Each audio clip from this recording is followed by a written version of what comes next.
Good morning, everybody. This is Richard back at you. We got Miss Teresa in the house, #1 camera person. We got Annie hanging out. She's not mad at me anymore because I gave her bacon this morning. She was mad at me in the last video. Well, anyway, we got our 63 Pontiac Catalina in the house. We've got the unit out of it. Got it on the bench, fixing to tear it down. One of the coolest cars, guys, I got to admit. Really, really cool.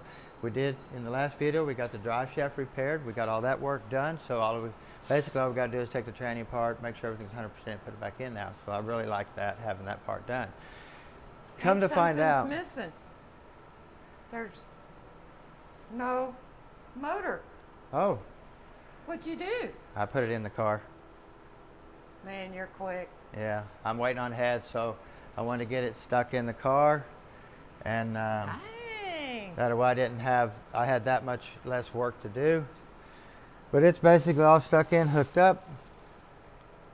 I just need to stick the heads on it, rock arm assembly, get all that finished, go from there. You're quick. But anyway, back onto the 400. I thought I actually built the tranny multiple years ago when our shop was in town, but come to find out, I didn't. Him and his wife rebuilt it at the very first part of COVID during the winter. So I'm going, oh wow. I said, I was wondering why when I took the converter out and took the tranny out, and I noticed there's things that I do on every unit that was not done to this unit, so I knew right then that this wasn't my unit that I built. But it's pretty cool that him and his wife rebuilt it at home. And when I got in the vehicle, it would go into reverse, but it didn't seem like it wanted to move forward very good. And he thought that was the torque converter. So he brought it and bought another converter. We got a TCI converter here, brand new one, like 2200 to 2800 stall. He said this converter stalled too much. Well, I'm thinking it might have been the tranny to start with. So we didn't have anything to do with deciding on what was done to this unit, but we do now, unfortunately. But anyway, he said he put it in used. And of course you can see the hub, and it's just all rusted up. This hub should have been polished. Actually, there's so many pits in here, I'm shocked it didn't leak out the front. So you said that's a used yes, converter. he said he got a used converter and put it in there. Okay. But the rust was on the hub so bad that I wouldn't have used it just because of the hub being bad. But, you know, there's signs here. Bolts not double sealed. I double seal every one of my 400 bolts, pump bolts. Same way the governor cover. I never use a 400 governor cover gasket, ever. I always throw it away, and I use some high temp silicone on here, put it back on. It will never leak. So let's try to get this thing apart real quick and see what's possibly going on. But definitely kudos to them for, Oh yeah, definitely. you know. That's what it's about, is jumping in and trying to get this stuff learned and fixed and doing it at home. And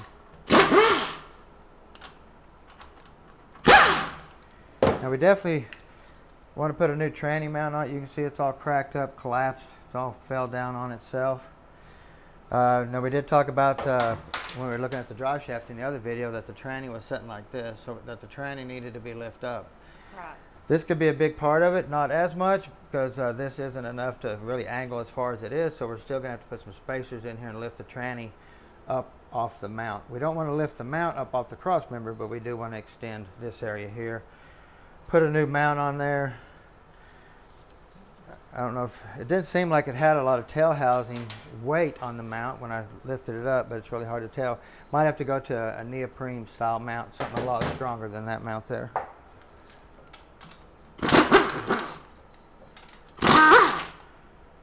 The drive shaft on this thing, remember, it was barely stuck in the back of the tranny. I mean, the U-joint was like out here.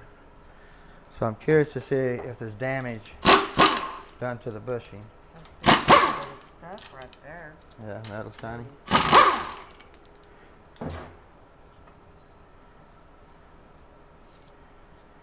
If you notice, you can see where the yoke was touching the bushing and not touching none of this right here. So it's just barely touching that bushing. Now we do have a shaft here that does not take an O-ring. That's kind of odd. This could be an aftermarket shaft. Most of them do have an O-ring right there, or maybe this could be a. Now it's got splines in the end of it, so kind of hard to say. Your speedometer gear's here, and your governor gear comes in on the bottom.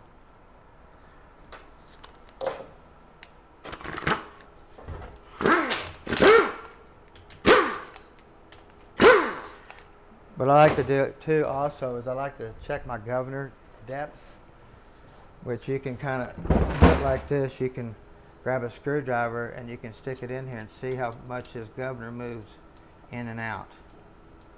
If it moves in and out too far, you can actually tap on the cover right here and dent that in a little bit and eliminate the travel of the governor where it just stays stationary.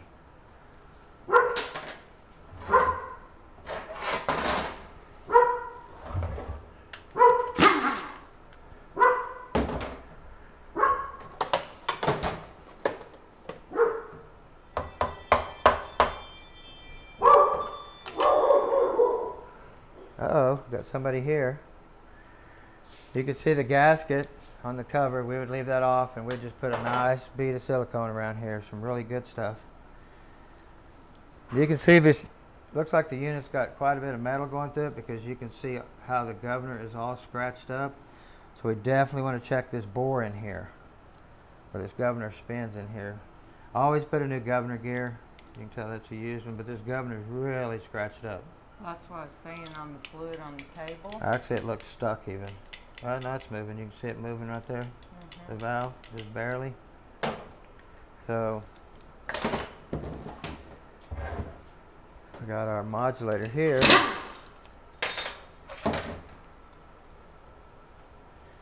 O-ring. Always use a red stripe adjustable. I did not pay attention to where this modulator vacuum line was plugged into up on the blower. We don't want it on the manifold area where it's got boost. We want it up physically on the top of the blower where the throttle bodies are. So I'm curious to go back and look at that to see where that's at.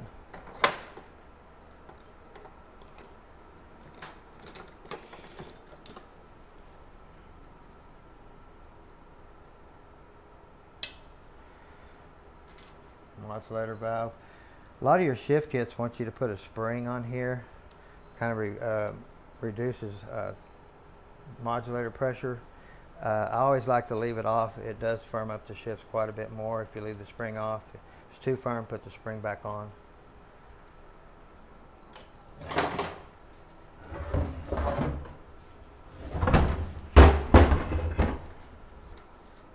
Yeah, see, you can see stuff coming out of there and See stuff. metal. Yeah, I think so. Nice paint. Got all these washers.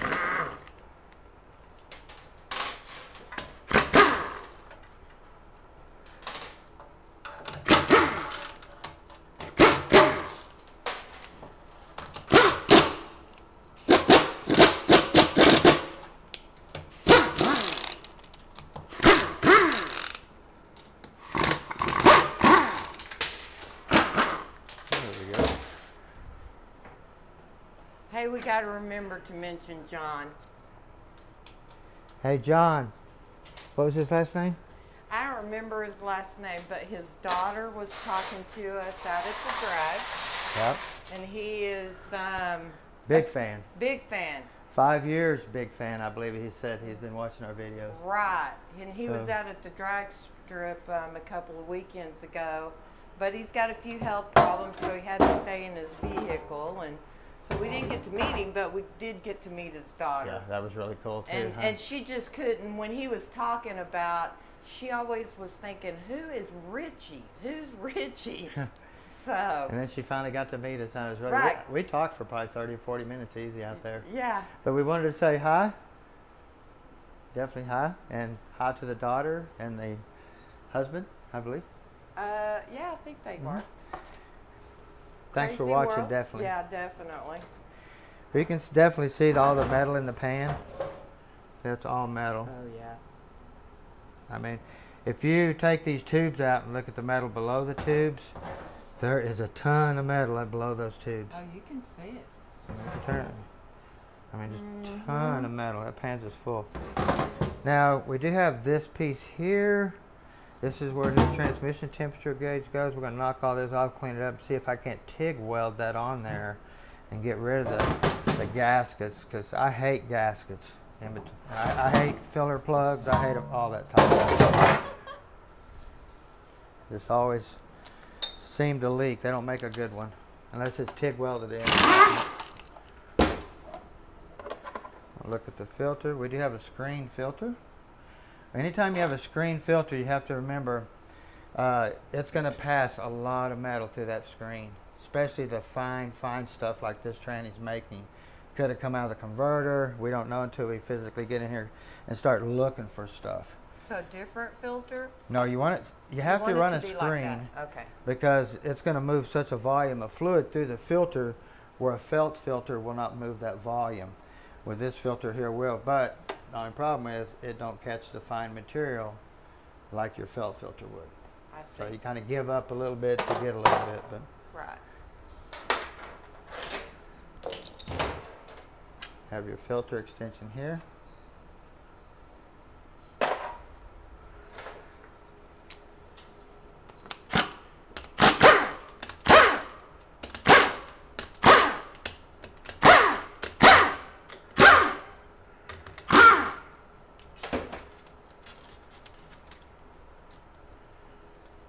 Pressure detent spring, spark reverse, click, click, click, click.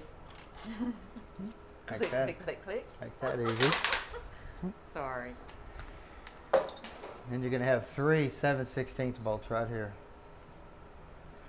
Be gentle on them because they are easy to pull the threads out. I always put my stuff back together with a speed handle and then torque it. So. But I always seem like I get a lot of units in with these bolts stripped. Or the threads actually pulled out of the case, the bolt's not stripped.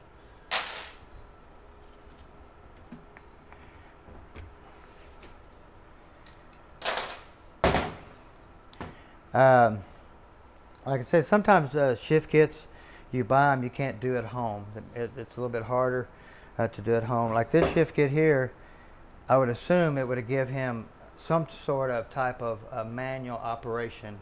Even though you put in driver shifts on its own, if you put it in manual low, it's going to stay in manual low and it won't shift out until you move the shifter. Because these trannies are really bad about, especially if you don't have the passenger gear wire hooked up, that'll shift out at 4,500 RPM no matter what, even if you have the shifter in low gear. But what we do is this hole right here to make this a partially fully manual or partially manual. You want to plug this hole right here. You want to weld it shut. I TIG weld them shut, and then you're going to take this out right, this pin out, and then you're going to pull this valve out right here.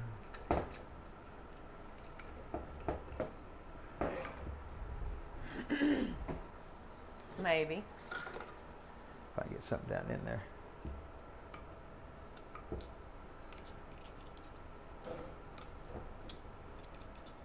There we go. I'm just pushing this plug out is what I'm doing. Just like that. Down in here.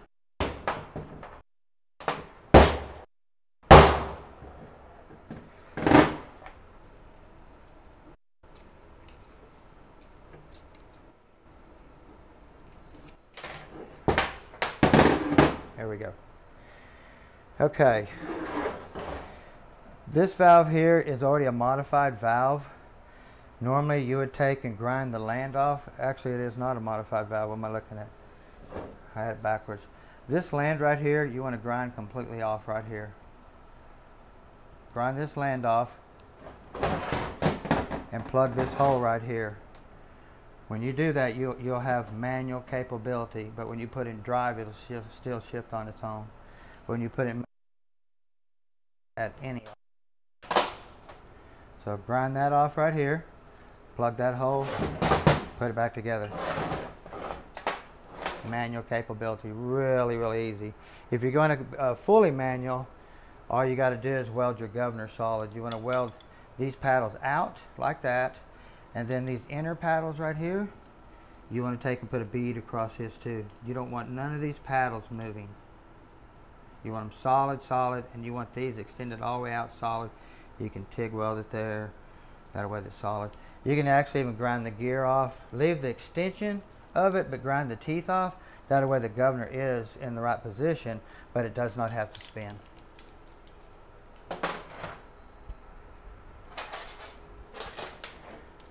Hope y'all are writing this down.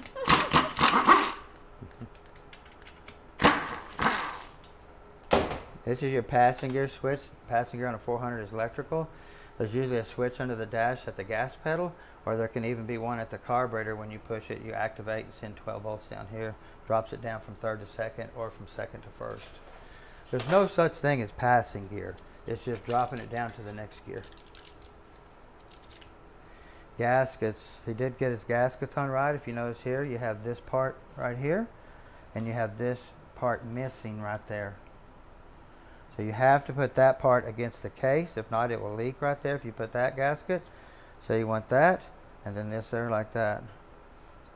So they did do that right. Got them on there good and straight. All the check balls are in place. You can see here. This one here has to go in there. That one goes in there too. The rest of them you can leave out. This is your servo that applies your band for engine braking. They do make two versions of this. A lot of times this bumps right here are on this and not on this. So you just got to be careful and not get these mixed up. Flat, bumps. Bumps, no bumps, bumps. You're just vice versa. So you do not want to put a flat with a flat, because this seal will pop out and blow it. So you have to have one of them that does have the bumps on there.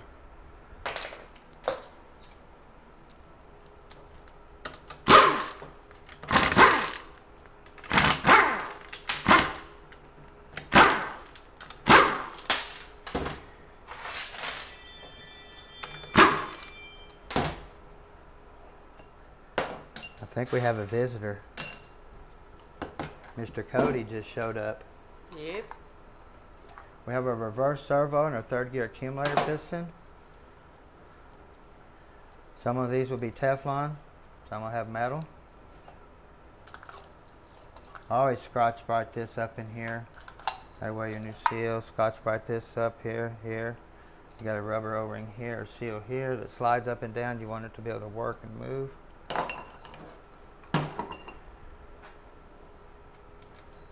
Then you have your little 3/8 12-point hollow bolt here.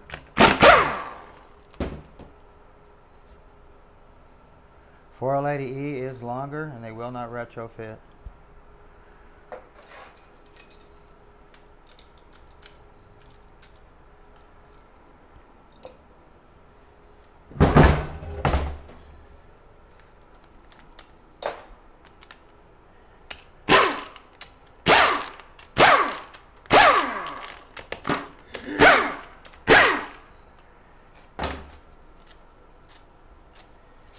See, all these bolts, we do put new washers on, but we also put a little bead of silicone around here. Because you can see how these bolts had fluid. These holes here had fluid already around the bolts through here. Because this is where all your pressure goes through, not so much up here. So that's why we always double seal.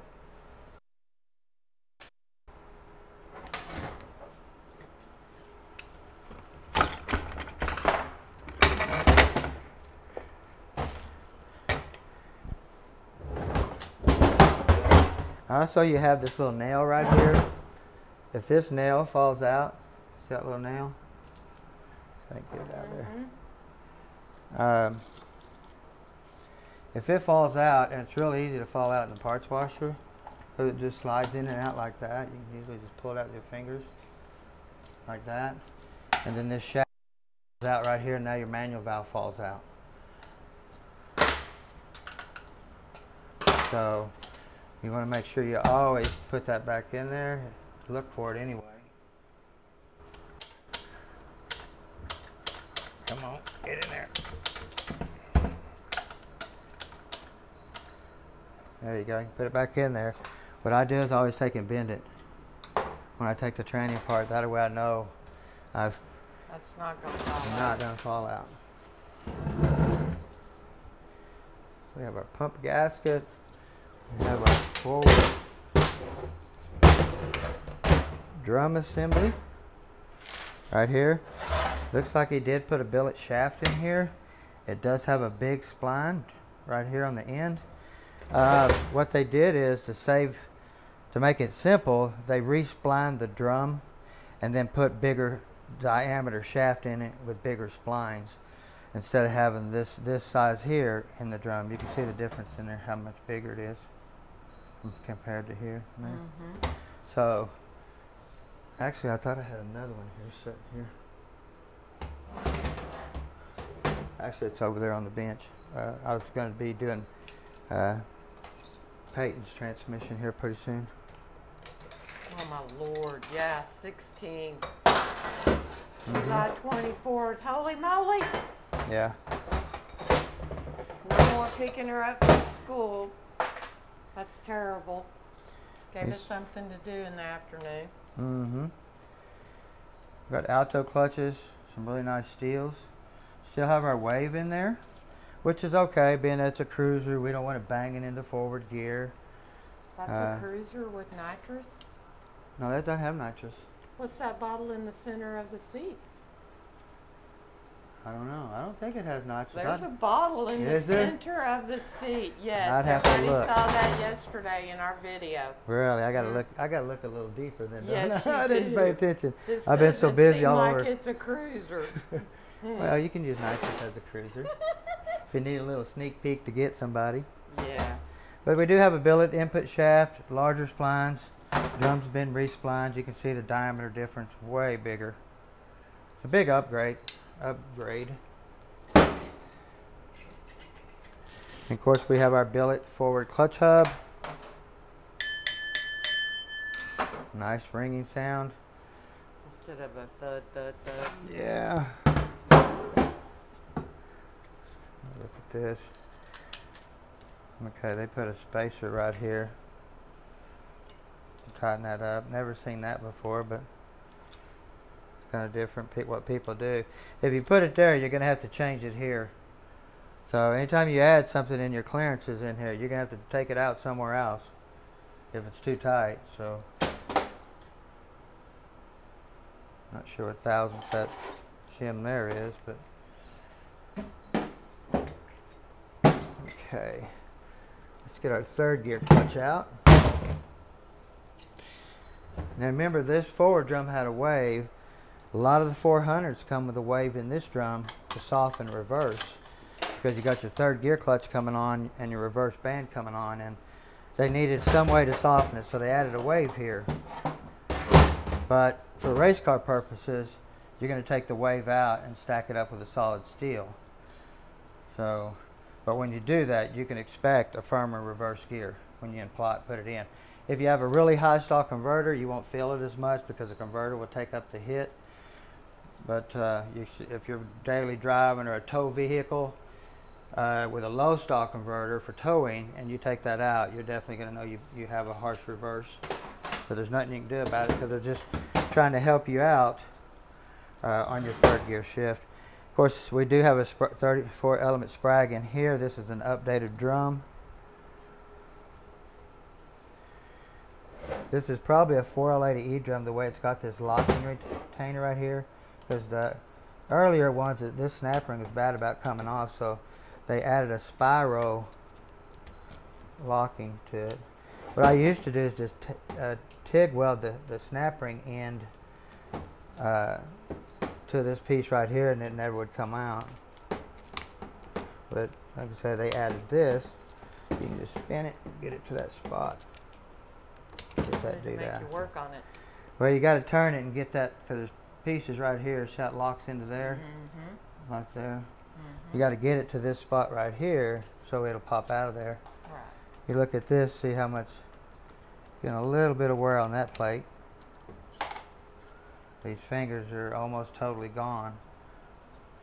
Now, this was actually here in a little while, a few more 100 miles, this would have started turning. Of course, you spins to the right, locks to the left.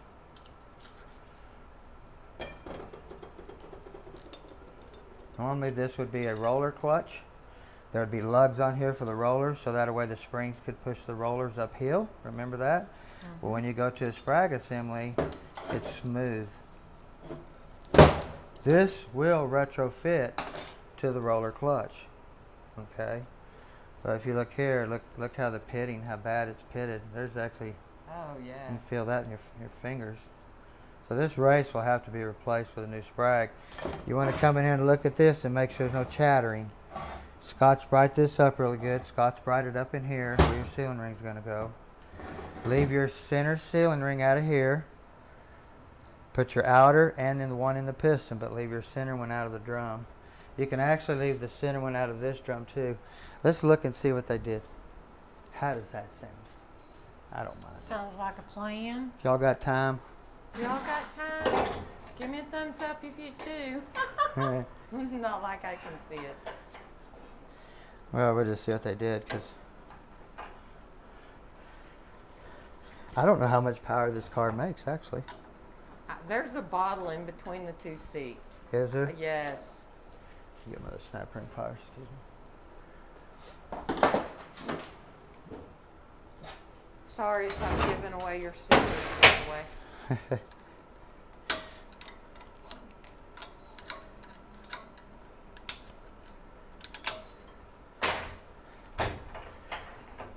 And also, guys, when you put your snap ring back in, never put your opening right here. That's designed to keep the snap ring from, this drum spins massive RPM, and this snap ring is capable of opening up and coming off. And that's why they have them there to lock it in there. So you don't want to put that there, you want to put it in the middle. That way it uses all 4 tabs. Okay. And then on here, you want to leave this seal and this seal. And you want to leave this seal off, which they left it on. So they're only using half the piston to apply the clutch.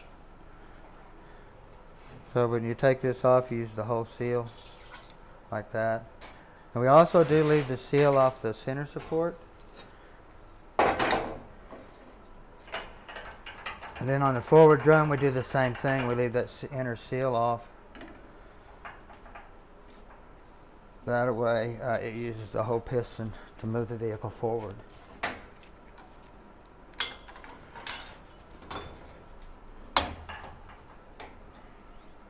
Same way with this. You do not want to line the opening up there. You want to turn it and put it in the middle. Same way here. Leave that seal, and remove the seal in the forward drum. Leave this one out too. So basically, you can be leaving this one out and that one out. Put the other 2 on the pistons. Pretty simple, huh, Teresa? Pretty simple. Okay. And we're going to get over here and look at our beautiful pump. Take our O-ring off. Of course, we have high pressure orange sealing rings. But you're going to leave both of them on there.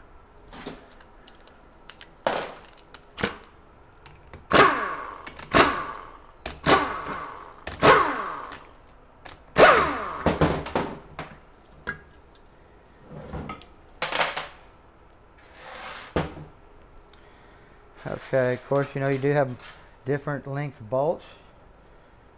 You're going to have 3 of them. This one here is the longest, 2 that length, and then 2 shorter. The longest one goes right over your boost valve. Okay, you got a bushing down in here, bushing here. Some of the race car applications will leave this bushing out if we're using a trans brake. If we've got a self-centering torque converter, we would leave that bushing out. This bushing is designed basically to center everything in your torque converter. If you have a cheap torque converter, excuse me, and you shake it and all the innards move side to side, that's not a self-centering torque converter. It has to have the input shaft and this bushing to keep all the components centered in the torque converter. Okay. When we go to our high performance converters, like a lot of the turbo guys use, high horsepower guys use, all the innards in the torque converter are centered themselves. They do not shake side to side. That's why we leave that bushing out. It gets more fluid in the converter. So, pretty simple.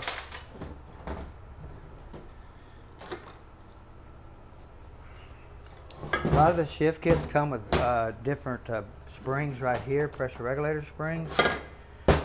You want to read the instructions because there's multiple ways that you can install that. You can leave the horseshoe in, you can leave the horseshoe out.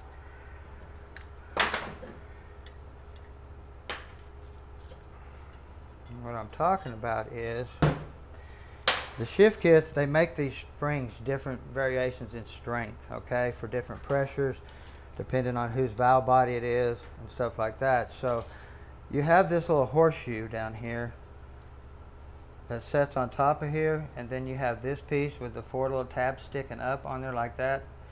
Those tabs center the spring, okay?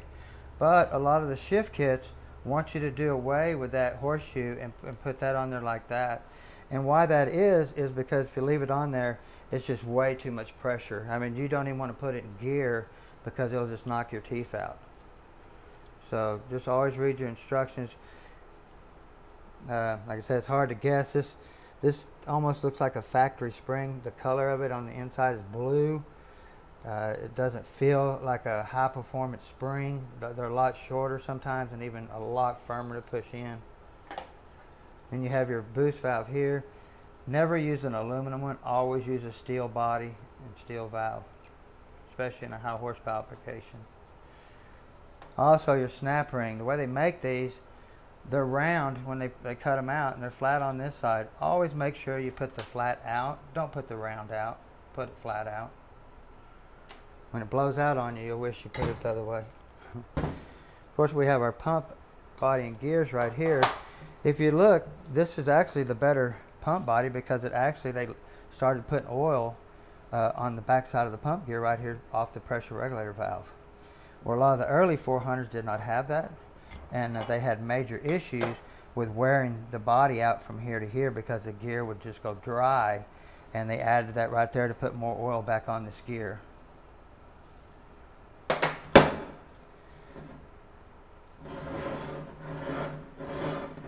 And you can see where here, it's just got the coating off a little bit. What I do is, when I get cleaning these things up, you would not believe what I find. So we want to get in here and make sure there's no lip. We want to make sure that this gear comes in and out. Doesn't move a lot of sideways and stuff.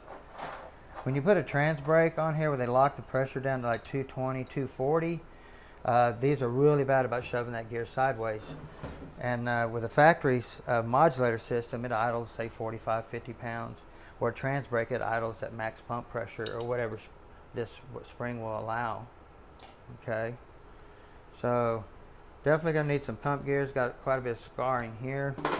The body looks pretty decent. I think we can really use that again. So really excited about that. Don't have to put a pump in there. We have our engine brake band here. That way when you pull it down to third, you get that feeling. Yeah.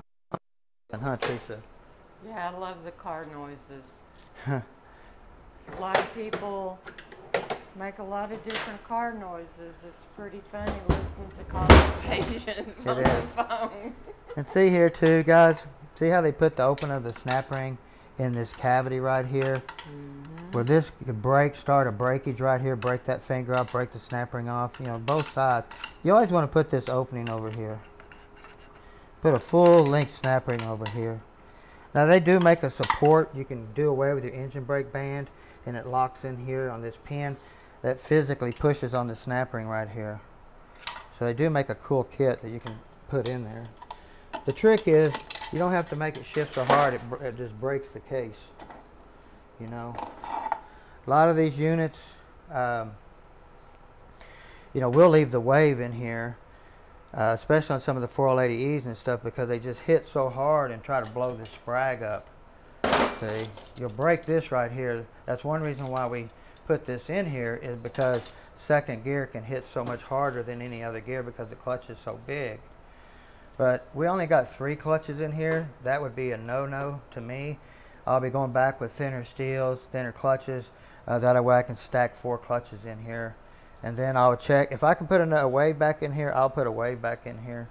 Because even with the wave, I can make this tranny hit so hard you almost don't want it to shift. But this is a daily driver now. It does, yeah, but I know this guy. You know. I don't think it has very many miles on it since they put it back together. Same way with this snap ring here. See how they put the bevel snap ring, the opening there? Always put it over there. This snap ring is beveled on one side and flat on the other.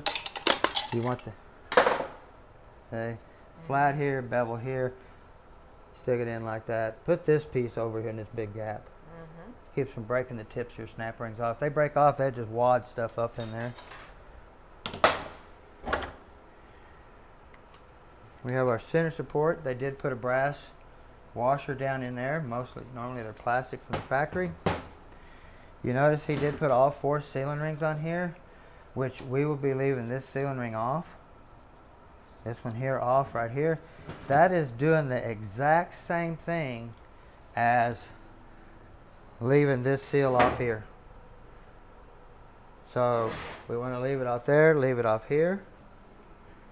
And you're opening up a great big circuit. So anytime you do that, you want to remember, you want to enlarge the feed hole to that circuit, because you just now open up a cavity that's going to take a lot more fluid to fill, and it needs to fill up fast, just as fast, if not faster. So you want to remember that. So don't put a stock, do all this work and put a stock plate on there without modifying the holes to feed it.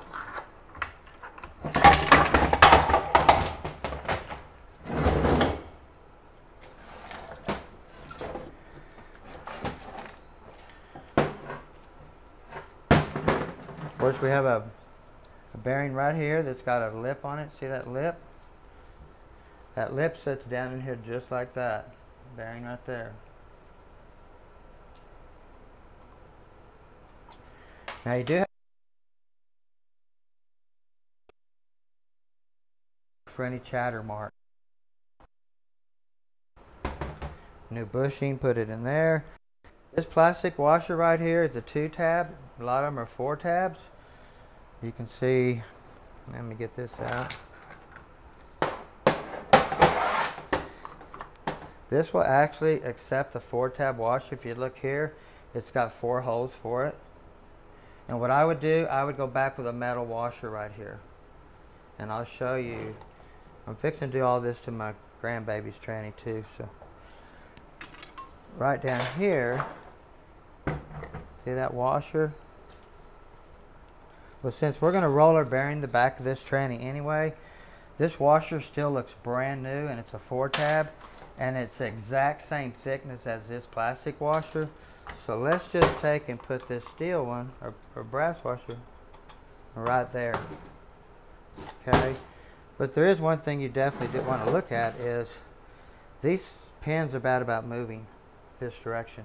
And when they do, they'll start chewing up this plastic washer, because that washer barely catches the pins. See that?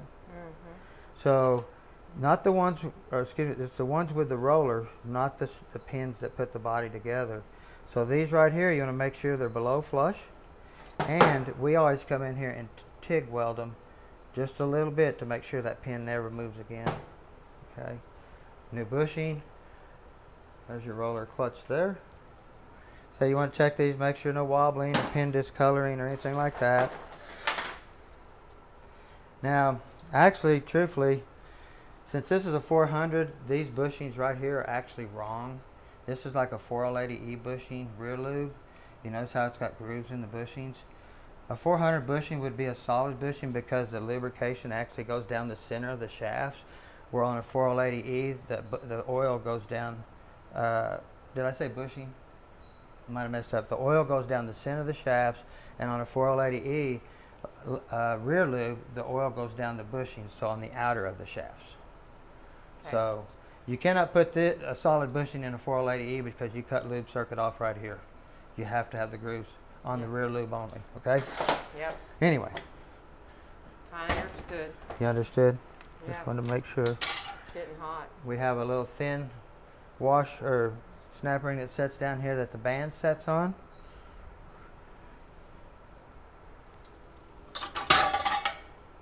Or excuse me, not the band, but the support. Teresa's talking to me. Don't be talking to me. They make a thick and a thin support on a 400. So if you have a thick support, it takes no snap ring. If it has a thin support, the support sets on the snap ring in the case. Want to look at your band, mainly look at the tips. It's where they always go thin and start rubbing metal to metal on the drum. And of course, put a new case bushing back in here. And then, like I said, on the back here, we're going to be putting a roller bearing, and we'll space the clearance and stuff up that way.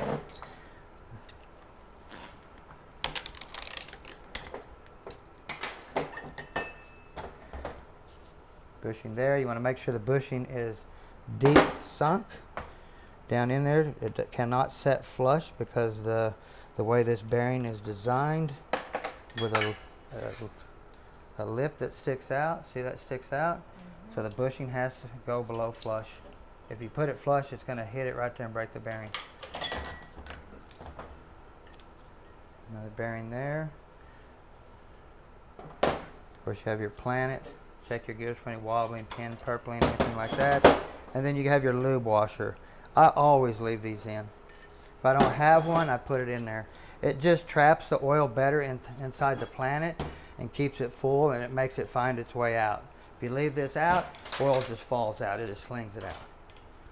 So it sits up in here too, see?